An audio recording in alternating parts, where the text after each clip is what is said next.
this is just a winning team. We're having two presidential candidates coming together.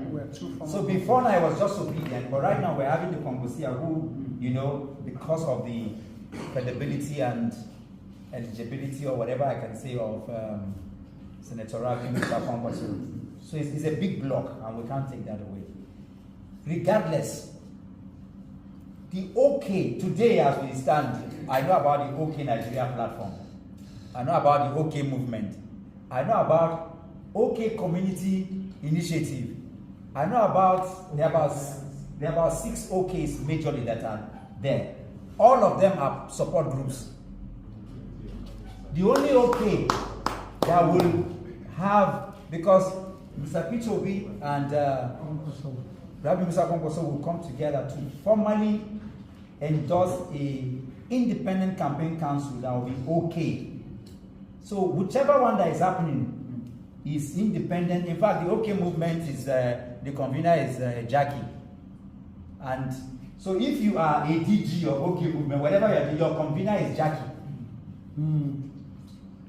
Is somebody understand what I'm saying? Very well. Very well. It is not an initiation of Mr. Peter Obi and Senator Rabi Musa Konkoso. That has not happened yet. In the last few weeks, we've had, it is part of why we say, wait. But I want to say to the obedience across board, that whether you have OK or you don't have OK, you'll always be obedient. That's right. If Mr. Peter Obi decides today that he's not going to run, maybe after this election, obedient will always be there. Yeah. It is what he decides. If he says this is where we are going, then we'll go. I want that to be clear. And I speak as somebody who understands the energy. What I'm saying, Mr. Peter Obi will not say anything different from what I'm saying here. Whatever he decides after now is where we are going to go. So whether we have OK and OK takes us to the presidency, it still does not remove the obedient movement. Because the obedient movement will be there. There's nothing is not going to change. Even when Mr. Peter Obi has finished all his work, is old and grey, and finally dies and go, obedient movement will be there. That is why it is a movement, it's not a political party.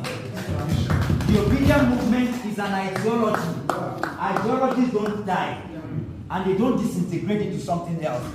There are 4 cardinal points at least that I know about the obedient movement. That's why, even though it is epitomized by the characterization of Mr. Peter Obi, it is bigger than him. Because if you have compassion, if you have character, if you have capacity, and you are competent, you are obedient.